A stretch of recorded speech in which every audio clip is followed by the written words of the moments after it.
तो फ्रेंड्स, दोस्तों, एक बात तो तय है कि अगर आप म्यूचुअल फंड में आए हैं तो आप डर को पहले ही बाहर करके आए हैं। क्योंकि दोस्तों, ऐसा बोला ही जाता है mutual fund are subject to market risk, यानी यहाँ पे रिस्क है, लेकिन फिर भी जो लोग म्यूचुअल फंड में पैसा लगा रहे हैं यानी उन्होंने डर को खत्म कर दिया है अपने अंदर से, तब म्यूचुअल फंड में पैसा लगा रहे हैं।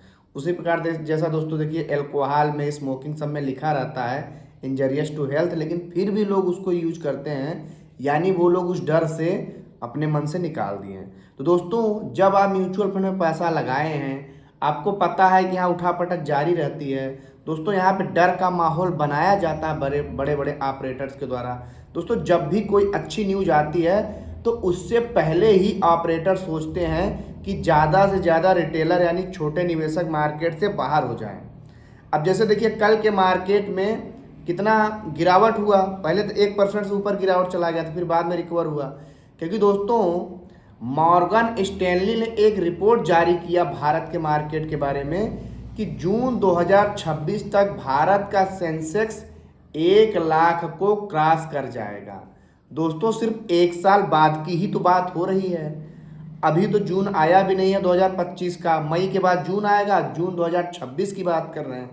तो दोस्तों, इस बड़ी न्यूज से पहले ये गिरावट हुई। और दोस्तों, इसके बाद आप खुद ही समझ लीजिए कि जब मार्केट बहुत अच्छा परफॉर्म करता है तो थोड़ी बहुत गिरावट तो होती है, उसको करेक्शन तो करता ही है। तो दोस्तों, मार्केट गिरता रहेगा, उठता रहेगा और ये काम चलता रहेगा। और जब आप म्यूचुअल फंड में आ ही गए हैं तो रिस्क के बारे में सोचना ही क्या है। आप कोई 1 साल के लिए थोड़ी ही आए हैं। अब इस 1 साल में जितनी भी गिरावट होगी उससे आपको क्या फ़र्क है। आपको तो बस आंख मूंद के कहना है मुझे निकालना नहीं है, चाहे जो रिपोर्ट आ जाए। जैसा बहुत सारे देशों में लोग कह रहे हैं कि कोरोना आ गया, कोरोना आ गया।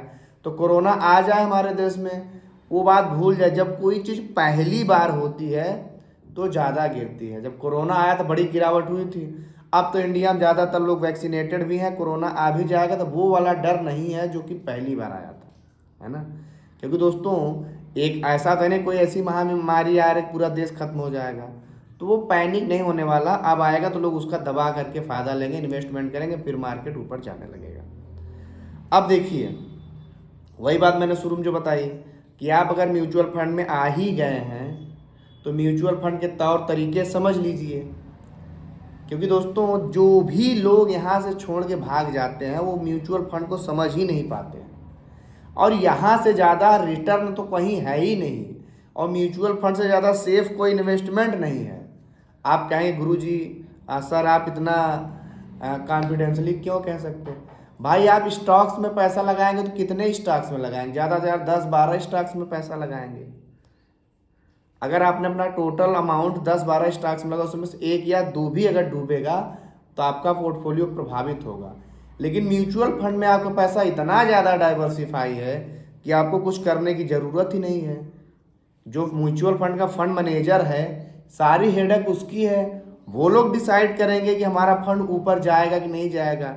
अगर वो लोग ये डिसीजन नहीं ले पाएंगे तो उनका फंड में वैसे ही लोग पैसा डालना बंद कर देंगे। चाहे कोई भी बड़ा जितने भी बड़े बड़े म्यूचुअल फंड हैं, वो लोग रिसर्च ही इसी बात की करते हैं कि हम ज़्यादा से ज़्यादा रिटर्न बना के अपने निवेशकों को दें, जिससे ज़्यादा से ज़्यादा लोग हमारे पास आएँ। जैसे जितनी भी बड़ी बड़ी कंपनियां हैं, चाहे SBI हो, चाहे HDFC हो, चाहे मोतीलाल ओसवाल हो, चाहे निप्पॉन इंडिया हो, चाहे बंधन हो, है ना, ये सब कंपनियां प्रतिष्ठित हैं और ये लगातार यही तो कोशिश करती हैं कि हम ज़्यादा से ज़्यादा रिटर्न बना के अपने निवेशक को दें। तो कौन सा स्टॉक अच्छा है, कौन सा खराब है, ये छांटने बीनने वाला काम तो ये म्यूचुअल फंड के फंड मैनेजर का है ना।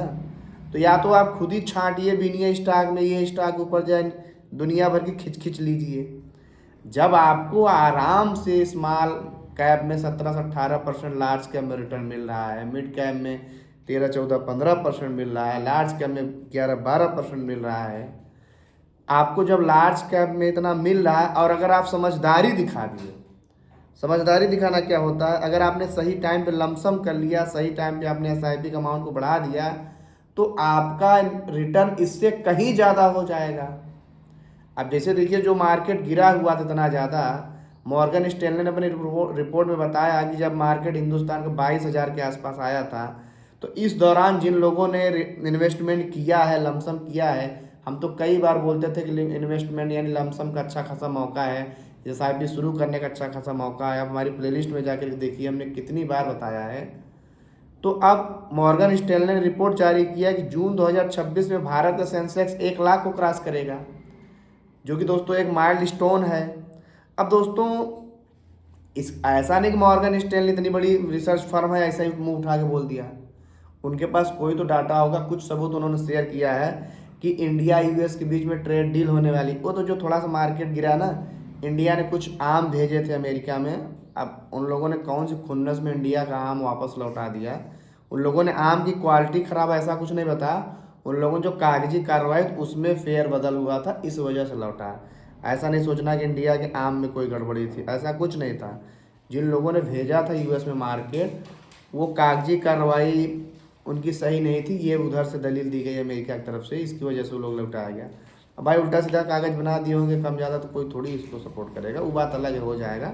अब देखिए मॉर्गन स्टैनली ने यह भी कहा है कि अगर इंडिया अपना थोड़ा सा जीएसटी रेट कम करता, जैसे देखिए हमारे यहाँ क्या है कि महंगाई का आंकड़ा कम है, जो कि काफ़ी अच्छी बात है।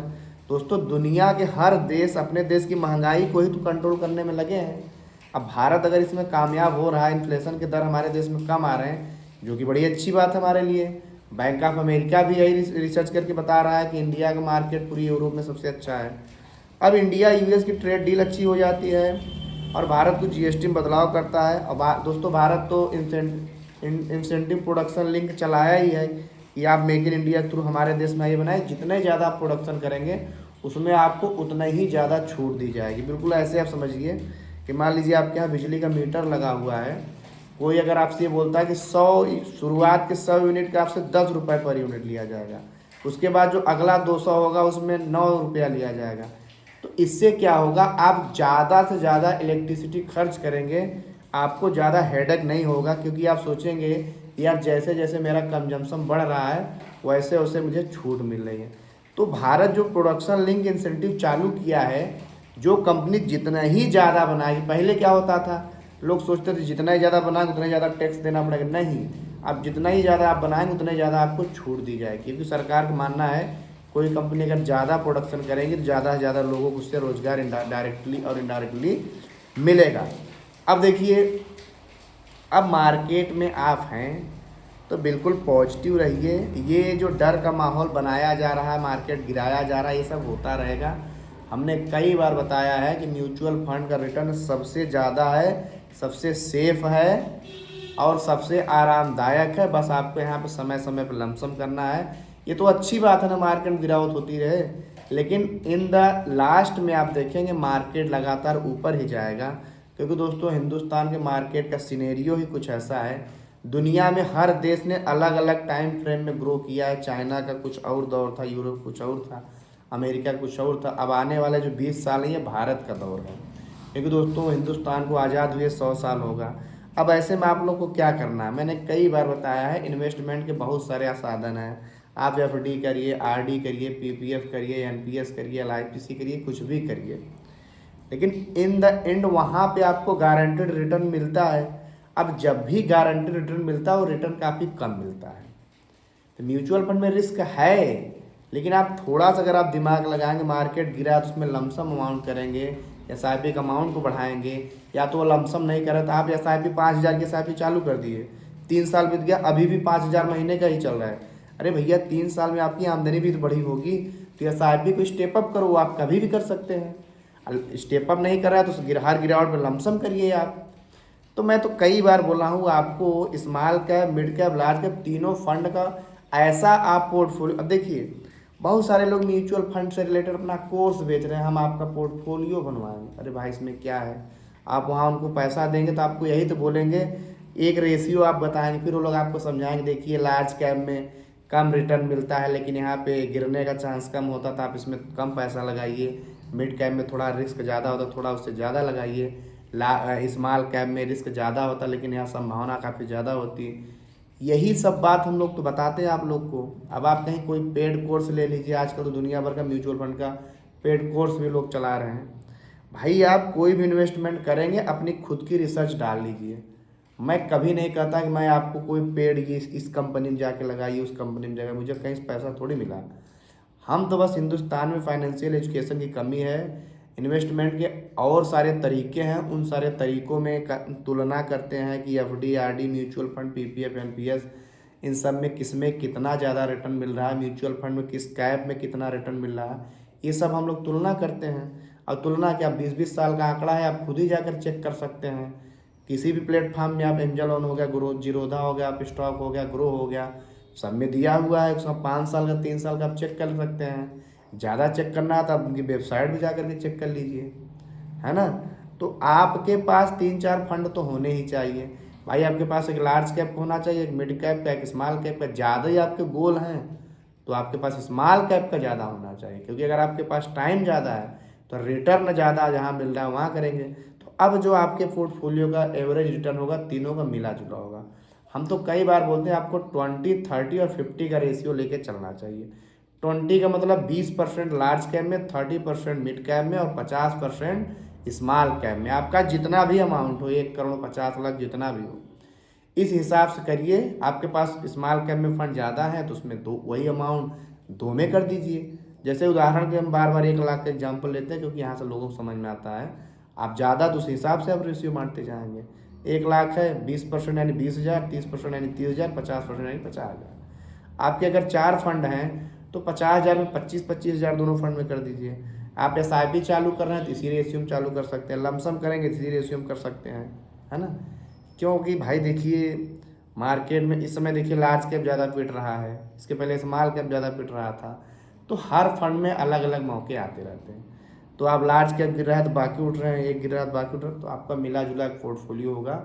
आपका रिस्क और रिवार्ड रेशियो काफ़ी अच्छा खासा बना रहेगा। तो इससे आपको बिल्कुल भी डरने वाली बात नहीं है। तो आप एक स्मॉल कैप, एक लार्ज कैप, है ना, स्मॉल कैप आप 2 कर सकते हैं, मैंने कई बार बोला। और आपको ज़्यादा फंड करना है तो 3 कर सकते हैं। अब इससे ज़्यादा अगर आप स्मॉल कैप, फिर बाकी तो फिर वही फंड ओवरलैप होने लायक। जिस स्मॉल कैप में SBI लगा, उसी में HDFC लगा, उसी में निप्पॉन लगा, उसी में बंधन लगा, उसी में मोतीलाल ओसवाल, सब उसी में लगाए हैं। तो उससे बढ़िया 1 ही 2 में लगा दीजिए ना, क्योंकि इसमें आपको सारे फंड ओवरलैप हो रहे हैं। आपको एक्सपेंस रेशियो सबका अलग अलग है तो उसमें आपका ही नुकसान होगा। तो जब सेम फंड है जिसका एक्सपेंस रेशियो कम है, जो काफ़ी प्रतिष्ठित फंड है, जो काफ़ी नामी गिरामी है, जिसमें कई सारे लोगों ने, जिसका AUM काफ़ी ज़्यादा है। AUM काफ़ी ज़्यादा मतलब क्या होता है, जिसके पास ज़्यादातर लोगों ने पैसा दिया है। अब ज़्यादातर लोगों ने पैसा दिया यानी वो बढ़िया परफॉर्म कर रहा है, उसके पास रिसर्च टीम अच्छी है, वो अच्छा खासा करेगा, उसके पास पर्याप्त संसाधन है। अब कोई नया सा NFO आया, उसने देखा इतना सारा रिटर्न, उसे में डाल दी, नहीं। नए से मैं बचने की कोशिश करता हूँ। और जो सेक्टोरियल और थीमेटिक वाले फंड होते हैं इससे भी मैं, अब जैसे देखिए डिफेंस इतने तेज़ी से भागा तो अभी जिन लोगों ने लिया है सही टाइम पे जो निकल जाएंगे ठीक है, लेकिन जो नहीं निकल पाएंगे बाद में रोएंगे, क्योंकि वो पंप और डंप से चलते हैं थीमेटिक वाले। और वही ऐसा नहीं कि हमारे म्यूचुअल फंड मैनेजर के पास वो नहीं दिखे, वो अपॉर्चुनिटी हमारे फंड मैनेजर के पास भी रहेगी, लेकिन वो खुद ही उसको सेल करेंगे, बाई करेंगे। इसमें आपको क्यों टेंशन लेना है ना। तो आप बस पैसा डालिए, बाकी काम उन पर छोड़ दीजिए। तो वीडियो काफ़ी लंबी हो जा रही है। आपका कोई प्रश्न होता है तो कमेंट करके पूछा करिए। हर वीडियो को लाइक कर दिया कीजिए यार, इतनी मेहनत से वीडियो बनाते हैं, है ना, आप लोगों के लिए अच्छी अच्छी जानकारी लाते हैं। तो चलिए मिलेंगे अगली वीडियो में, तब तक के लिए